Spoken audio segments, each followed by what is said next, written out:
তারিখে flight miss হলো, আমি যেতে পারি না সিচুয়েশনের কারণে। তো অনেকে বলতেছে অনেকগুলো টাকা লস হয়ে গেছে, লস হয়ে গেছে। কিন্তু যখন এই যে 5 তারিখের যে সিচুয়েশনটা হলো, মানে এই সিচুয়েশন কি টাকার কাছে কোনো কিছু বলেন? মানে এই জিনিসটা মানে আল্লাহ আমার ভাগ্যে রাখছে যে আমি 5 তারিখের এই যে দেশের যে সাক্ষীটা হইলাম। এই যে দেখেন এত এত, আমি এখনো কিন্তু যাই নাই, যাবো ইনশাল্লাহ নেক্সট মান্থে। এই যে আমি আমার দেশকে অনেক ভালোবাসি, আমার দেশের ভালোর জন্য যা করা লাগে ইনশাল্লাহ তাই করবো, ইনশাল্লাহ। দেশটা 5 তারিখে স্বাধীন হয়ে গেল, মানে সাক্ষী রয়ে গেলাম। এখন এখানে আসছি, সবকিছু দেখছি, খুব আনন্দ লাগছে। মানে সবাই যে দেশটাকে এত বেশি ভালোবাসি আমরা, এটা আগে কখনো কেউ আমরা এত প্রকাশ করতে পারি নাই। এখন মানে ফিল করি যে দেশটাকে আমরা আসলেই অনেক ভালোবাসি। মানে দেশটা কারো বাপের না, একার না, নাকি সেটাই, দেশটা দেশটা সব আমাদের আমাদের? সবার। বিষয়টা কি মানে এরকম? এরকমই আসলে। দেশটা তো কারো বাবার না অবশ্যই, কারণ দেশটা আমাদের সবার। এতদিন যারা ছিলেন তারা দেশটা নিজেদের করে রাখছে। তো আসলে কি বলবো, মানে এই দেশটাকে কি আমরা তো অবশ্যই তাহলে এক ঐক্যবদ্ধ ভাবে এগিয়ে নিতে অবশ্যই পারবো? অবশ্যই, কেন পারবো না? এখন আপনারা যারা দেশে আছেন, আপনারা দেশ থেকে ফাইট করে যাবেন। আমরা যারা প্রবাসে আছি, আমরা রেমিটেন্সের মাধ্যমে তো আপনাদের সাথে থাকতে পারবো, তাই না? তা চাই যে বাংলাদেশটা যেন অনেক সুন্দর হয়, মানে আমাদের এটাই আর কি চাওয়া।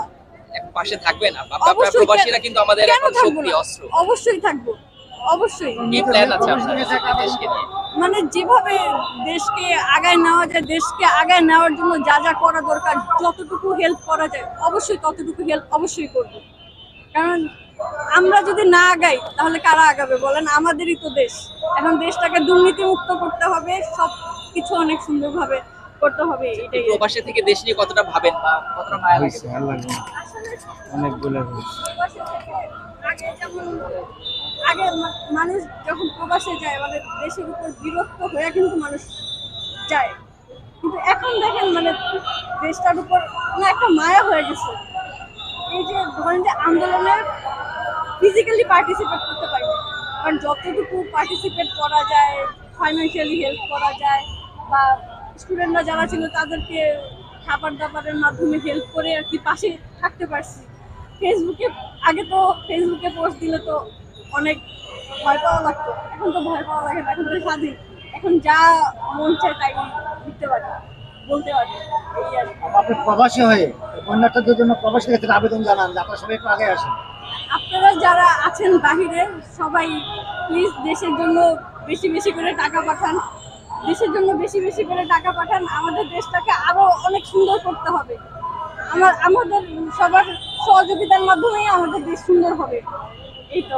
কোন দেশে থাকে? জার্মানিতে। জার্মানি। জি। পরিবার নিয়ে থাকে। জি, পরিবার নিয়ে থাকি। এখন আমরা যে আমাদের যে এত এত ভালোবাসা, এত আবেগ, নিশ্চয়ই আমরা দেশকে অনেক দূরে নিয়ে যেতে পারবো। অবশ্যই, কেন পারবো না?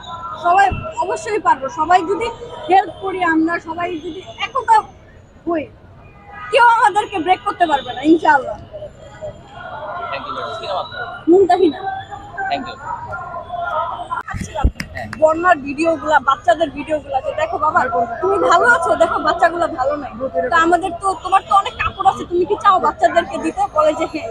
সেই স্পাইডারম্যানের ফ্যান, সেই স্পাইডারম্যানের সব জামা কাপড় বের করে ফেলছে, যে মা এগুলো দিয়ে দাও। সে এক প্যাকেট তার কাপড় চোপড় সে মানে আমাকে ভাঁজ করতে হেল্প করছে, তাই? সেটা আমি ভিডিও করে রাখছি। হ্যাঁ। তাই নাকি? বলে জি। তোমার ড্রেসগুলো দিয়ে দিতেছো? বলে দিয়ে দিয়েছি। দিয়ে দিয়েছো?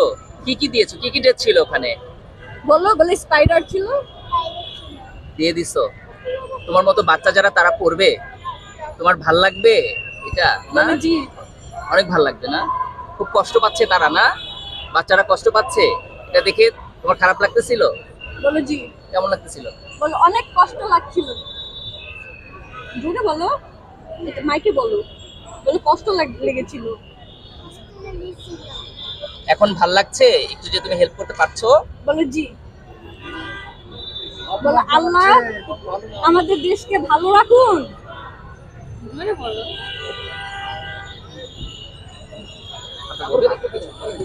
কেমন লাগছে আপনার কাছে? আপনি তো বোনের সাথে এসেছেন, কেমন লাগছে আপনার? অবশ্যই ভালো লাগছে, নিজের দেশের জন্য কিছু করতে পারা তো অবশ্যই ভালো লাগছে। আমি আমার দিক থেকে যতটুকু আমি পারতেছি আমি স্টুডেন্ট মানুষ, টিউশন করে যতটুকু ওখান থেকে আমি ডোনেশন করছি।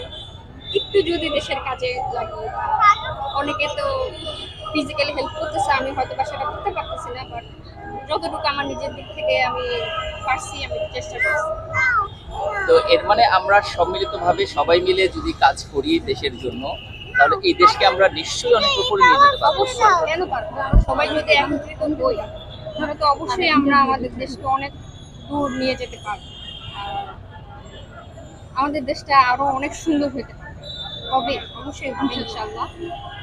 এই তো সবাইকে একসাথে হইতে হবে, একতাবদ্ধ থাকতে হবে, তাহলে অবশ্যই আমরা অনেক সুন্দর একটা বাংলাদেশ দেখতে পারবো। স্বপ্ন দেখি আমরা। অবশ্যই কে না চায় তার দেশটা সুন্দর হোক, অন্য দেশের মতো বাংলাদেশকেও যাতে সবাই ওইভাবে উন্নত দেখুক। আমি একটা কথা বলতে চাই, হ্যাঁ, যখন আমার 4 তারিখে ফ্লাইট মিস হলো, আমি যেতে পারি না সিচুয়েশনের কারণে। তো অনেকে বলতেছে অনেকগুলো টাকা লস হয়ে গেছে।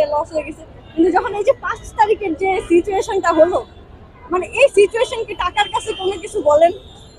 মানে এই জিনিসটা মানে আল্লাহ আমার ভাগ্যে রাখছে যে আমি 5 তারিখের এই যে দেশের যে সাক্ষীটা হইলাম। এই যে দেখেন এত আমি এখনো কিন্তু যাই নাই, যাবো ইনশাল্লাহ নেক্সট মান্থে। এই যে এখানে আসছি, বাচ্চা নিয়ে আসছে, দেখুক আমার আমার দেশের সে সে নিজে মানে বুঝে, মানে আমি তাকে এখনই আর কি বুঝাই যে আমার দেশের কালচার কেমন, আমার দেশ কেমন। সে এখনই মানে বাংলাদেশ নিয়ে ভাবে, মাশাআল্লাহ। এই আর কি। আচ্ছা, আমরা বাঙালিরা দেশকে এত ভালোবাসি কেন? এই যে আপনি একটা জিনিস চিন্তা করেন যে এই যে দেখেন যে সিচুয়েশনটা হলো, কখনো কি ভাবা গেছে যে একটা স্বৈরাচারকে একদম এই 3 সপ্তাহের মধ্যে একদম দেশ থেকে আউট করার? কেউ কি কখনো চিন্তা করছে?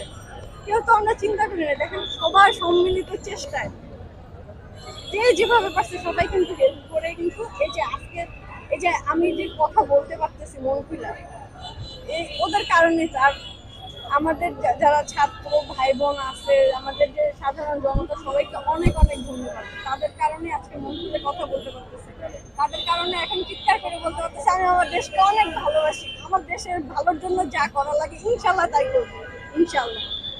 Thank you. আসছিলাম বন্যার ভিডিওগুলা, বাচ্চাদের ভিডিওগুলা, যে দেখো বাবা তুমি ভালো আছো, দেখো বাচ্চাগুলো ভালো নাই। তো আমাদের তো, তোমার তো অনেক কাপড় আছে, তুমি কি চাও বাচ্চাদেরকে দিতে? বলে যে হ্যাঁ। সেই স্পাইডারম্যানের ফ্যান, সেই স্পাইডারম্যানের সব জামা কাপড় বের করে ফেলছে যে মা এগুলো দিয়ে দাও। সে এক প্যাকেট তার কাপড় চোপড় সে মানে আমাকে ভাঁজ করতে হেল্প করছে, তাই? সেটা আমি ভিডিও করে রাখছি। হ্যাঁ, তাই নাকি? বলে জি, তোমার ড্রেসগুলো দিয়ে দিতেছো? বলে দিয়ে দিয়েছি। দিয়ে দিয়েছো? কি কি দিয়েছো? কি কি ড্রেস ছিল ওখানে? বলে স্পাইডার ছিল। দিয়ে দিছো? তোমার মতো বাচ্চা যারা তারা পড়বে, তোমার ভাল লাগবে এটা না? বলে জি। অনেক ভাল লাগবে না? খুব কষ্ট পাচ্ছে তারা, না? বাচ্চারা কষ্ট পাচ্ছে, এটা দেখে তোমার খারাপ লাগতেছিল? বলে জি। কেমন লাগতেছিল? বলে অনেক কষ্ট লাগছিল। জোরে বলো।